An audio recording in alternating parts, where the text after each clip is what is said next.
السلام عليكم، كدايرين؟ لاباس عليكم؟ نتمنى تكونوا على خير ان شاء الله. مبروك عليكم هذا الشهر بالهنا والتيسير يا ربي. اللهم صل وسلم على سيدنا محمد. كي دايرين مع هذا الجو اللي كيتبدل؟ كاع الناس مريضه بالكحبه والصوت مشى ومنهم حتى انايا. اللهم لك الحمد. نتمنى الا عجبكم اقتراح اليوم تدعمونا بلايك فضلا منكم.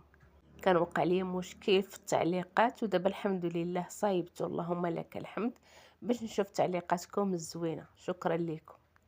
الناس كتقلي في الشباكيه وانا كنقلي في بوتنجان، يلا ماشي مشكله. مؤخرا هاد الطريقه ديال القلي ديال البوتنجان ودارت ضجه، مع انها قديمه. انا ملي نعقل على الجده ديالي كدير، اما حتى الوالده ما كديرهاش بزاف. هاد الطريقه كانت كدير بها بوتنجان وكدير بها حتى السرديل. كيجي طايب وما شاربش الزيت وفي نفس الوقت مهبر، يعني فيه ما يتكال. واخا ما عنديش مع الحاجه اللي مقليه في الزيت، ولكن تشهيت هاد البوتنجان والقرعه مقليين. المهم خديت بوتنجان اللي غسلته وقطعته بديك الطريقه اللي شفتو، هو والقرعه. من بعد رجعت درت عليهم ميها نقيه مع معلقه د الملحه وشويه ديال الخل وغطيتهم وخليتهم على جنب. بالنسبه لاصوص، كاين اللي كيدير البيض، كاين اللي ما كيديروش. انا ما درتوش، درت نص كاس ديال الماء مع 2 معالق ديال الدقيق الابيض والتوابل بحال التحميره، الكمون، سكينجبير، الثومه باودر، القزبر المعدنوس، الزعتر والخرقوم البلدي وشويه ديال المطارد. كاين اللي كيبغي يدير حتى الهريسه. خلط داك الخليط كامل وخليته شويه واحد 5 ديال الدقائق، ومن بعد صفيت البودنجان والقرعه من الماء وخويت عليهم داك الخليط. غطيته وخليته حتى نبغي نقليه. هنا الخبز المحمص اللي صايبنا غادا نبقى ندوز فيها هكا هاد البودنجان ونحط في شي طبيصيل. في هاد الوقيته الزيت راه كيسخن على النار متوسطه.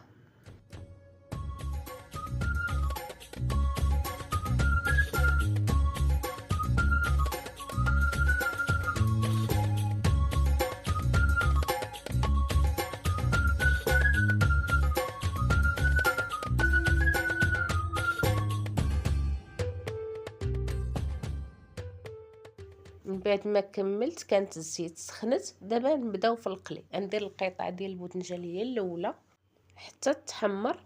موجده واحد الطبيصيل فيه كلينكس باش يشرب ليا كاع داك الزيت، ونحيد القطع ديال البودنجان وعاد ندير ديال الفلفله. واش من فلفله وا كريمه. القرعه نحيد القطع ديال البودنجان وندير القطع ديال القرع هكا. يلا لا غير كملي خلاص وخلينا نتغداو اختي كريمه، راكي تعطلتي.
ايوا كان هذا هو الشكل النهائي ديال اقتراح اليوم.